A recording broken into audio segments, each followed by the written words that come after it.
今天的节目啊，我要先给大家道个歉。上个月的9月18号，深圳日本人学校的一名学童啊，在上学的路上啊，被一名歹徒袭击，最后呢不治身亡。这个新闻啊，当时我们做了节目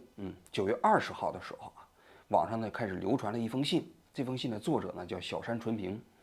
这封信啊写得非常真挚啊，既有这个孩子啊跟父亲交往的细节，也有父亲啊那种坚定地做好自己的责任，还有跨越中日两国民间不信任情绪的那样一种决心，写得非常真挚。但是我当时看到这封信的时候，我总是觉得有点这个不敢相信啊，这是真的啊。我呢当时怀疑主要有2点，第一呢就是这封信啊没有明确的发布源，它当时呢只是在中国的互联网上传播，没有哪一个部门发布的嘛。第二个呢，就是这封信的中文写的实在是太流畅了啊，不太像是一个日本人写的。因为这小山纯平啊，是以这个受害学童沈航平的父亲的名义写的嘛，他父亲是个日本人嘛，那么日本人，而且说是又写好了日文翻译成了中文。但是啊，如果是日文翻译成中文，总会有些痕迹。但是这封信啊，实在是中文太流畅了。所以当时啊，我就觉得好像不像是真的，所以我说，即便是他父亲写的，也是其他人代笔，我就发了一个推特。结果我发完这个推特之后，很多人表示质疑，他说你这个发的不谨慎，我们了解就是真的。结果在这第2天，也就是9月21号，这封信在中国的互联网上就被删得干干净净了。这个行为就引起我的警惕了。那既然这封信是假的，他们为什么不批判呢？他们为什么不辟谣呢？为什么要把这封信删掉吗？所以从9月21号开始啊，我就开始多方打听这封信的真伪。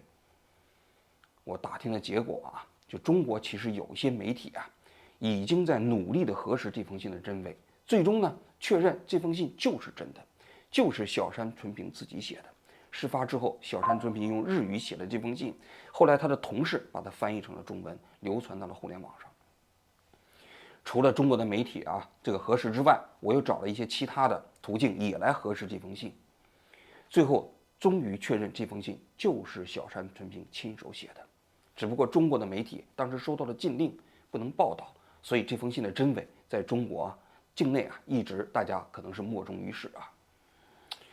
当我了解到这封信最后是真的的时候，我心里蛮内疚的。为什么呢？因为这封信我在重新读的时候，我觉得情感写的真的是非常真挚，而且他的胸怀啊非常宽广，自己的孩子啊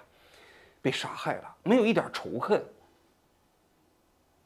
确确实实很难想象是一个普通人啊所展示的那样一种胸襟。但是我呢，我对人的这样一种宽广的胸襟还表达了质疑，对他真伪性还表达了质疑，所以我觉得特别不好意思，特别难过。所以我首先要给小山纯平道歉。他所展示的那样一种宽广的胸怀，我不该对他的这个信的真伪表达质疑。第二，我也对我在推特上的很多读者表达道歉因为我在推特上也有120多万粉丝嘛，影响的人也比较多。我有的时候有个不好的习惯，在推特上写东西呢不太严肃，不太谨慎但是涉及到这么严肃的题材，我也应该尤其的谨慎。所以呢，要在这里特别给大家来道歉我为什么今天的节目特别提这件事情呢？我实际上在今天大过节的，我还想重提这件事情，因为当时这个沈航平去世的时候，我做的那期节目我当时说中日民间的仇日情绪根子在中国政府，中国政府是把对日关系当作工具来使用，但是我没展开这个话题。我今天还想展开一下这个话题，为什么呢？因为深圳的学童受害事件显而易见就是因为中日民间情绪的酝酿的结果。我在这里还给大家补充一个信息，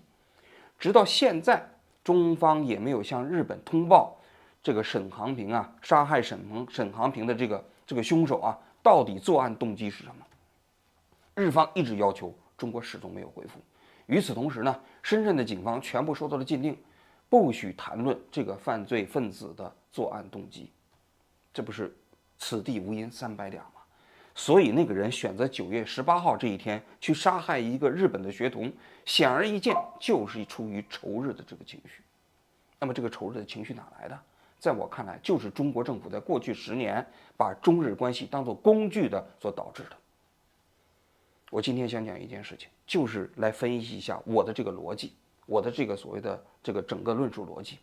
大家都知道啊，9月20号的时候，中日两国共同发表了一个声明。这个声明就是说，中国和日本啊通过谈判达成了一个共识，啊逐渐解除中国对日本的海产品的出口禁令。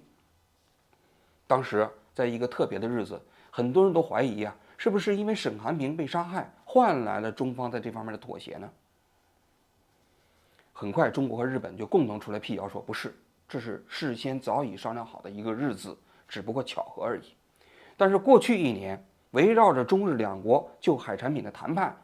所展示的内容，我觉得特别值得跟大家分享，也充分展示了啊中方是如何把这个事件当作工具的。我们今天就来讲一讲中日这场谈判幕后的故事啊。中方全面暂停进口原产地为日本的水产品含食用水生动物舒华，是根据中国相关法律法规和世贸组织有关规定采取的紧急预防性临时措施，目的是为了全面防范风险，保护民众健康。采取这一措施有规可循，是中国政府对人民负责的实际体现。中日双方达成共识文件，并不意味着中方立即全面恢复日本水产品进口。中方将会继续以世贸组织和中国法律法规为遵循，以科学事实为准绳，以确保安全为前提，在有效参与相关监测活动、实施独立取样并确认结果后，基于科学证据着手调整有关措施。我们将与日方开展技术磋商，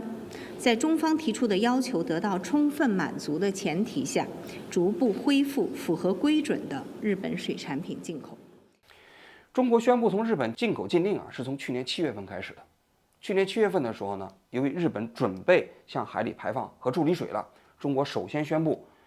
禁止进口福岛的所有的农产品。到了8月份的时候呢，中国又进一步的升级，就宣布进口所有日本海域、日本产的这个海产品。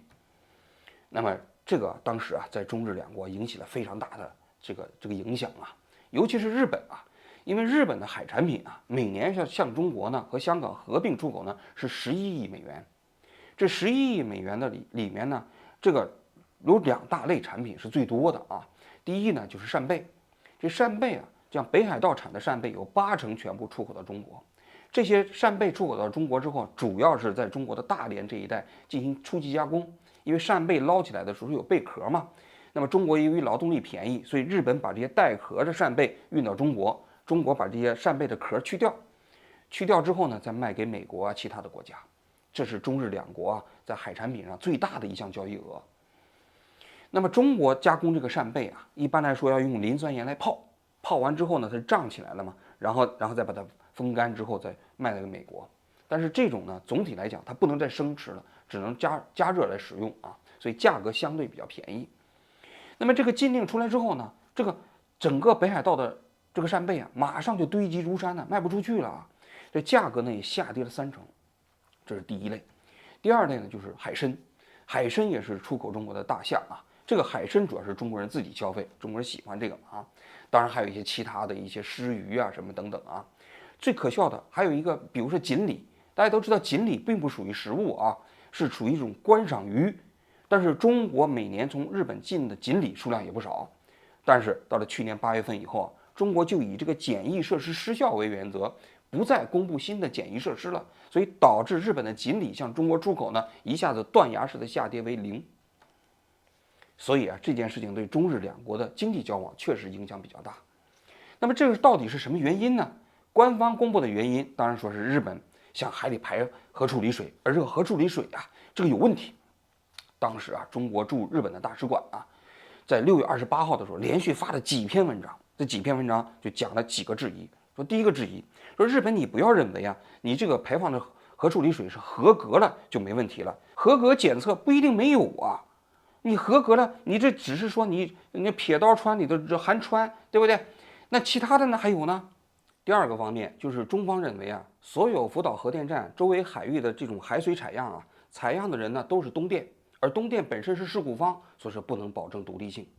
第三个方面就是说啊，现在日本呐，这个所有的数据啊，也都是你日本搞的，没有什么第三国参加，这个呢透明性也成问题啊。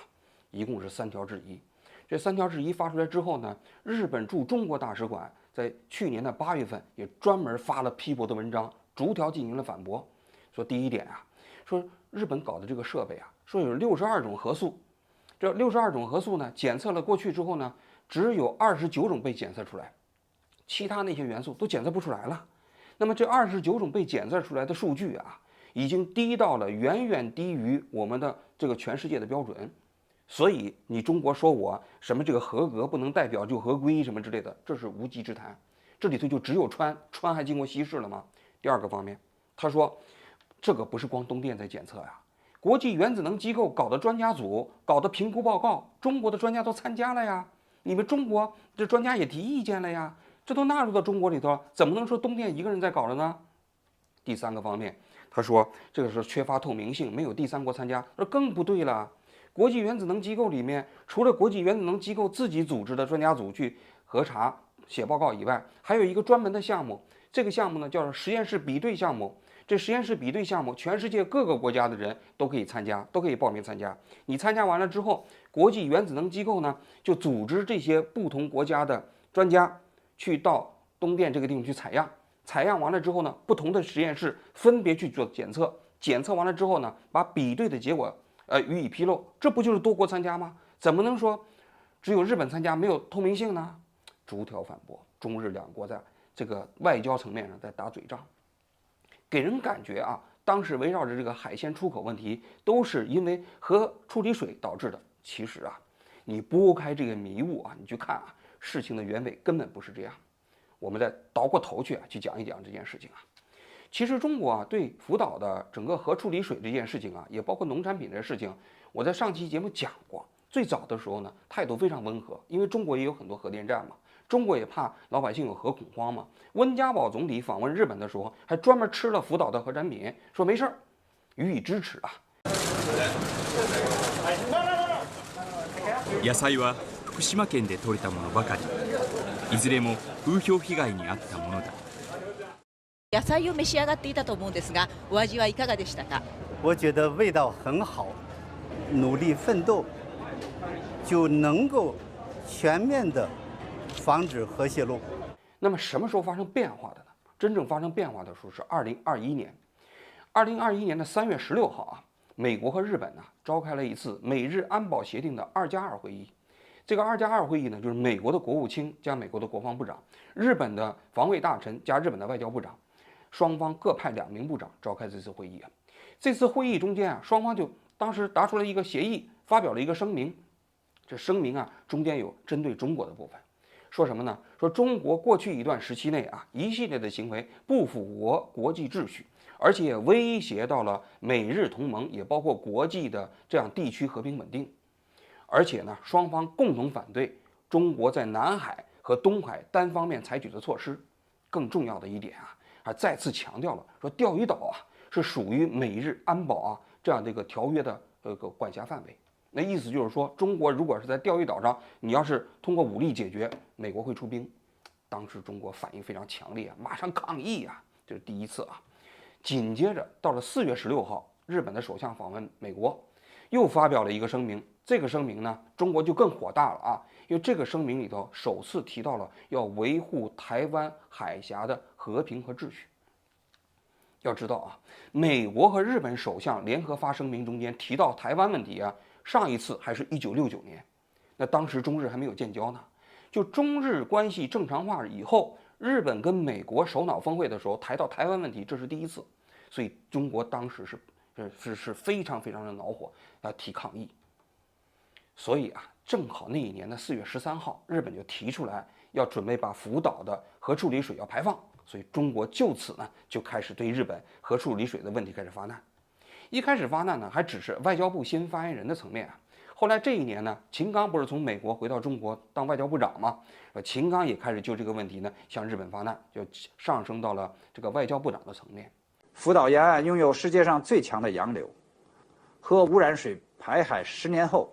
有关放射性核素将蔓延至全球海域。这不是日本一家的私事，各国应敦促日方正视国际社会合理关切，履行应尽国际义务，以公开、透明、科学、安全的方式处理核污染水。到了2023年的7月份，日本宣布要准备把这些核处理水正式排放了，中国于是开始提出来，就是先是禁止进口福岛的海产品福岛的农产品，紧接着在8月份的时候宣布从日本进口海鲜。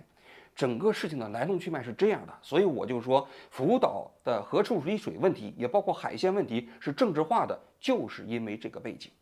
日方在没有穷尽安全处置手段的情况下，为何执意选择损害全球海洋环境的危险方式？日方强调排放的是经处理的净化水，又何必建造储存罐严密封装？日方称排放参照国际惯例和国际标准，哪儿来的惯例呢？日方单方面得出的标准得到哪个第三方机构客观独立的验证和认可了吗？そして中国側に対しては科学的根拠に基づいた議論を行うよう強く求めてまいります。但是我前面不是讲到了吗？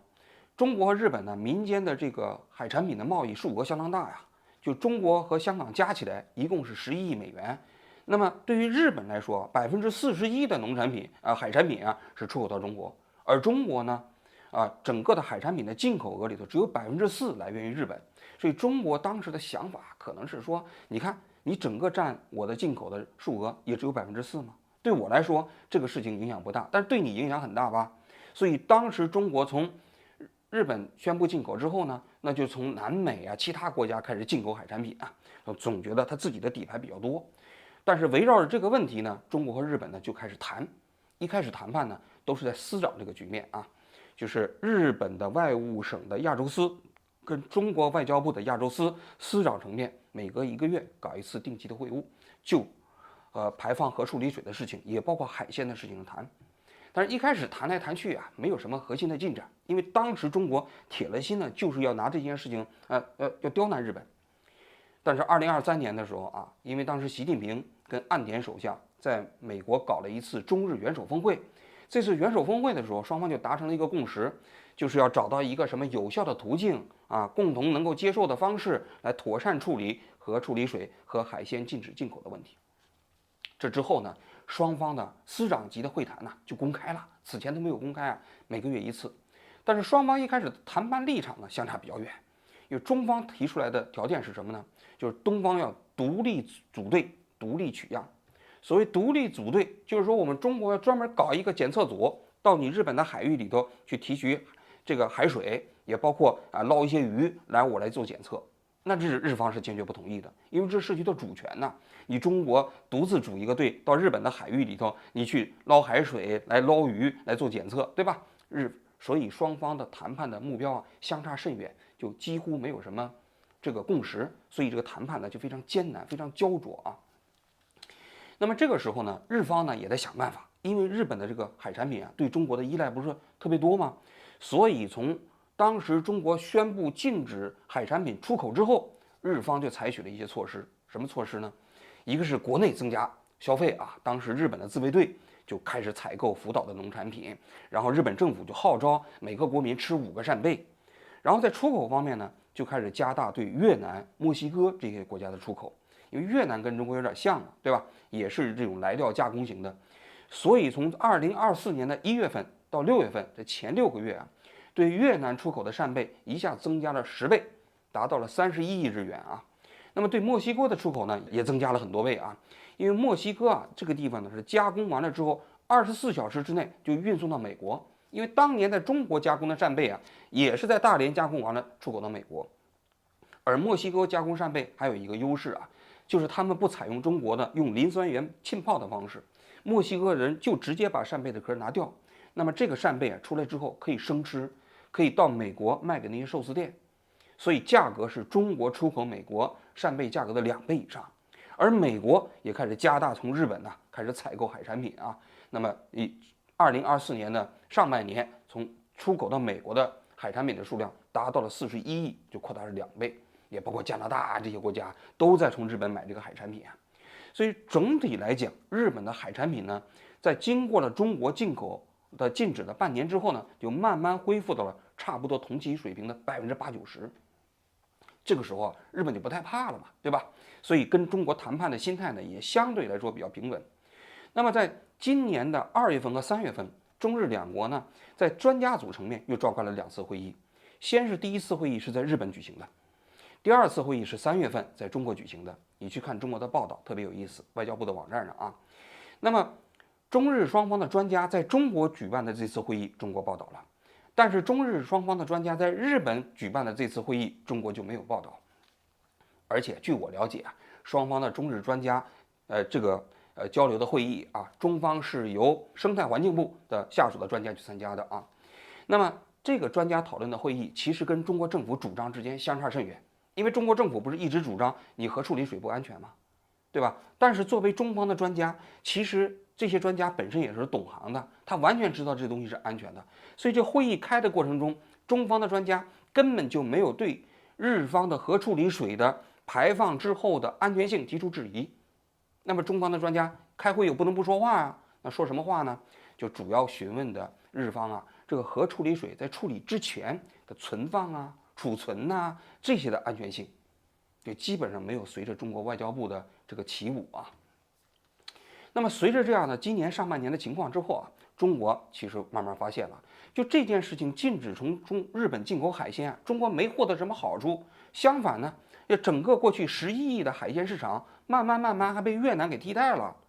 这不是给人感觉是搬起石头砸自己的脚吗？所以中日双方的这样的谈判立场就慢慢开始接近了。在今年8月份的时候发生了一件事情，就中国的这个自然资源部下面有一个叫第3海洋研究所，宣布加入到国际原子能机构的这个国际实验室比对的项目。我前面讲了啊，国际原子能机构为了监督福岛核处理水的排放，它专门有这么一个项目。这个项目呢，就是叫国际实验室比对项目，每个国家都可以报名。过去中国是不报名啊，在这里我要补充一下，你像韩国跟日本也比较近，他们也非常的关心这核处理水的排放的安全性问题啊。但是韩国人家关心，他首先是自己做检测，在韩国海域内地方抽样啊、检测啊，然后检测结果告诉自己的国民，发现都没有问题，就说大家放心，没问题。其次，这个实验室的比对项目已经搞了几年了，韩国是每次都参加，但是中国呢，过去不参加，中国不让自己的实验室的专家组来参加。但是从去年8月份第一次报名了，那他怎么取样呢？到了福岛这个地方，是由东电的工作人员在海水里头取样，在那捞鱼，然后在海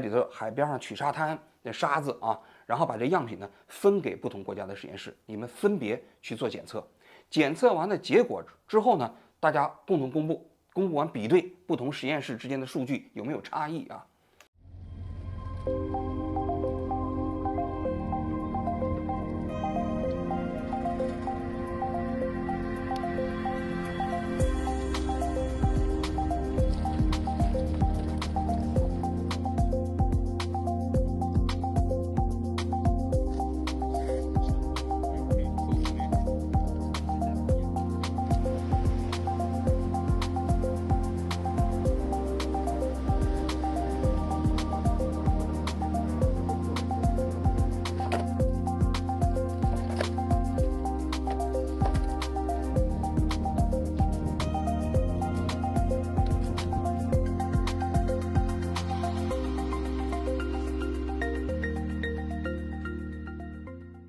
但是这个数据呢，就去年10月份采样的数据呢，我现在查国际原子能机构的这个官方网站还没有公布，就整个这个比对项目还没有结束啊。但是这是一个非常微妙的变化啊。到了今年8月份啊，中国和日本呢就进行了最后一轮磋商。这轮磋商过程中间，双方就达成了一个基本共识。这个基本共识，双方也约定，就是今年的9月20号啊，双方同时公布，就是双方达成的这个共识。这个内容呢，你在中国的外交部的网站上，也包括日本外务省的网站上，你同时都可以查到。但是你看啊，中方和日方的这个共同声明啊，其实有点意思。双方的措辞首先是有差异啊，大家可以看一下中国外交部网站上啊，关于福岛核污染水排放问题达成共识里头呢，它其实加了一些私货。什么私货呢？首先啊，这4点共识前面他戴了一个帽子，我给大家念一下啊。他说是2023年的8月24号，日本政府单方面启动福岛第一核电站核污染水排海，中国作为最重要的利益攸关方之一，坚决反对这一不负责任的做法。同时，我们督促日方认真回应国内外的关切，切实履行自身责任，全面配合建立利益攸关国实质参与、独立、有效、长期的国际监测安排，并同意中方独立采样、取样监测。这段话，日方的共识里是没有的，是中方自己独自的立场，它不在下面的共识之内。但是你放在一篇文章里，给人感觉好像也是中方的这个立场得到了日方的认可，其实不是。中日双方达成的共识就是下面这4点，这4点里头啊，第1点和第3点实际上是给中方面子的，第2点和第4点呢是实质内容。我给大家逐条看一下啊。第1条就是日方明确将切实履行国际义务，尽最大努力避免给人体和环境造成负面影响，并将持续开展海洋环境及海洋生态影响评估。这个在日方的共识里头也有，只不过措辞略微有一些差异啊。这个中方的措辞呢，更向着中国一方面啊。第2点是非常关键的啊，基于中国所有利益攸关国的关切，日方欢迎在国际原子能机构框架下设立覆盖排海关键环节的长期国际监测安排，并将确保中国等所有利益攸关国有效参与其中，以及这些参与国的独立取样监测、实验设比对得以实施。这是本次共识中间最重要的一条。这次共识啊，这个达成之后啊，中方很多小粉红都讲啊，说中国赢了，你像日本的妥协了吗？答应让中国独立采样了。但是啊，你仔细读一下这一条啊，这一条实际上最重要的一点，它是在国际原子能框架下设立覆盖排海关键环节。但是我跟你讲，这个设立并不是专门为中国设立的，是此前就有的。哪一个？就是我前面讲的那个国际原子能机构的不同实验室的比对项目。这个比对项目已经搞了好几年了，中国从去年也已经加入了，并不是专门为中国搞的。那么整个双方达成的妥协是在哪儿呢？我前面不是讲了吗？因为过去国际原子能组织的这个不同实验室的比对项目，这些专家到了日本之后，是由东电的人在海水里头把海水舀起来封起来，交给各个国家，专家都在旁边看着，坐着一个船捞鱼的时候你也在旁边看着。但是现在日方答应中国的专家可以在日本海这个地方自己拿一个舀子把海水里舀起来，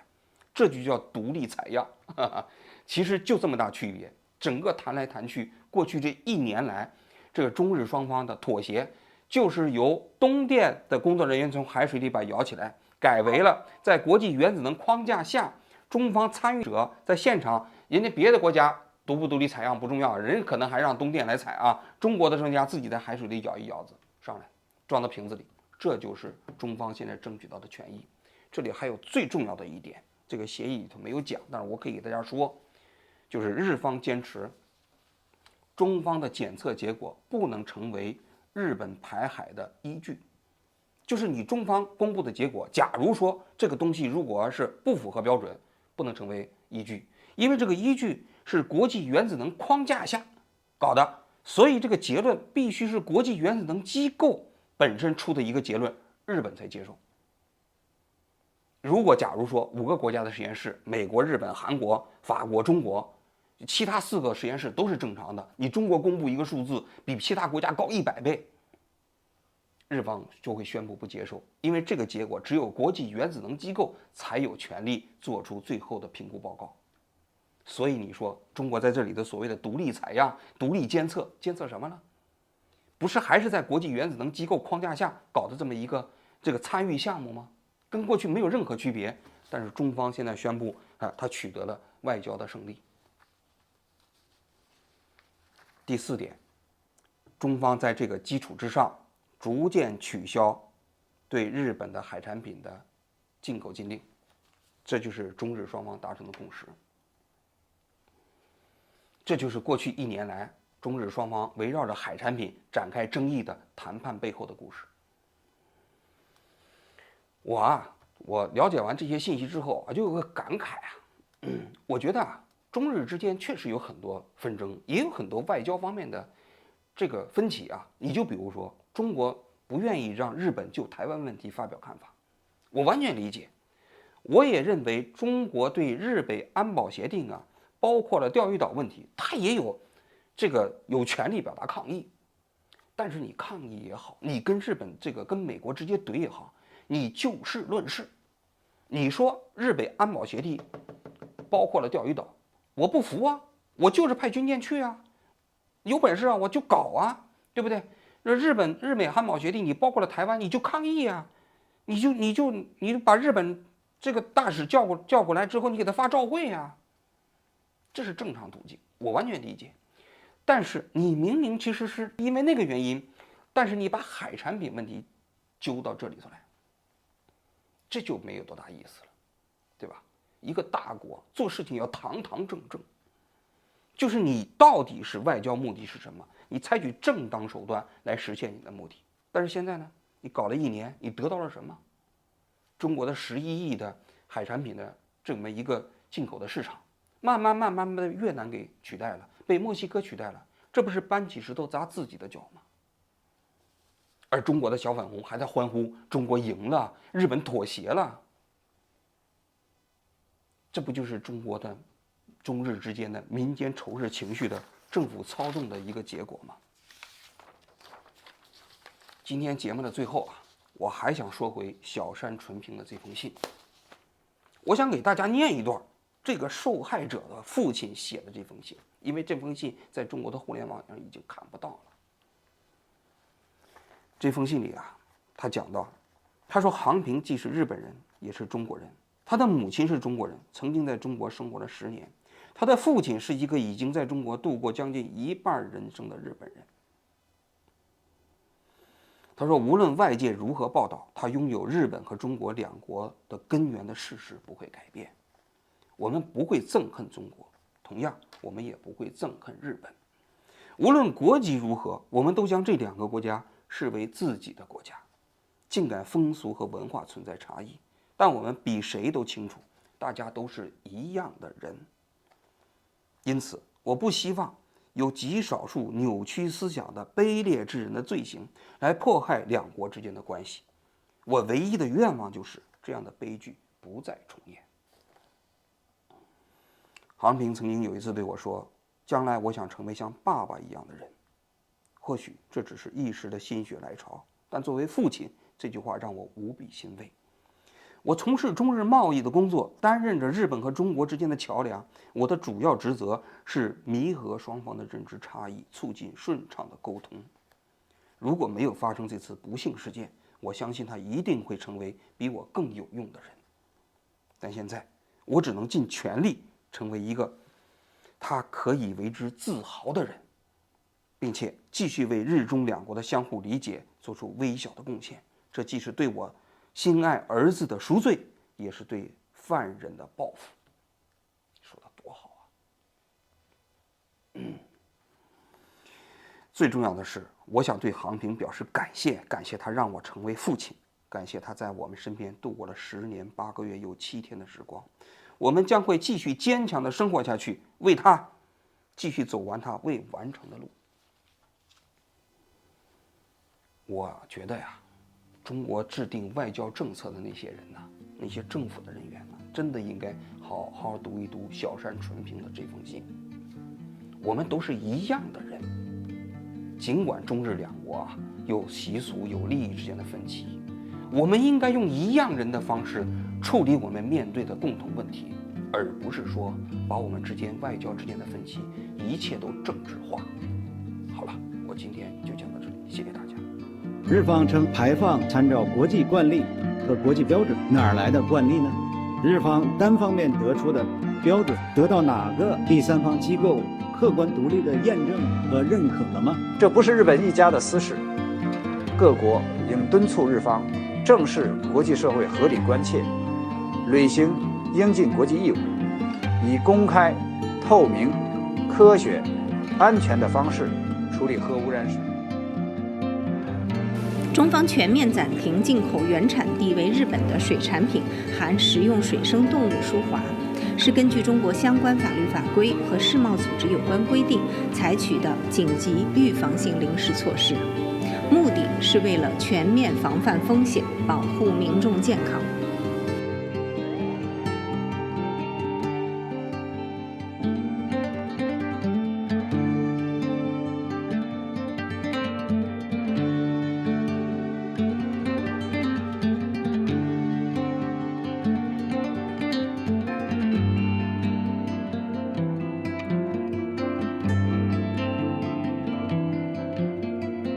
About a boat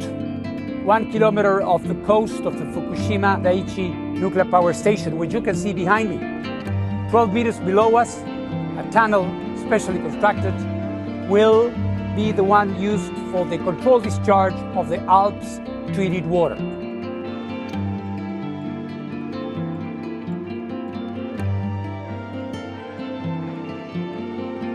以科学事实为准绳，以确保安全为前提，在有效参与相关监测活动，实施独立取样并确认结果后，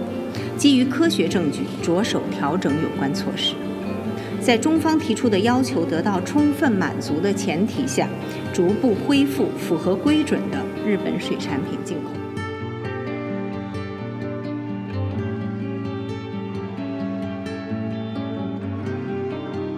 The IEA, as we said from the very beginning, has been present, is present, and will be present until the end of this process.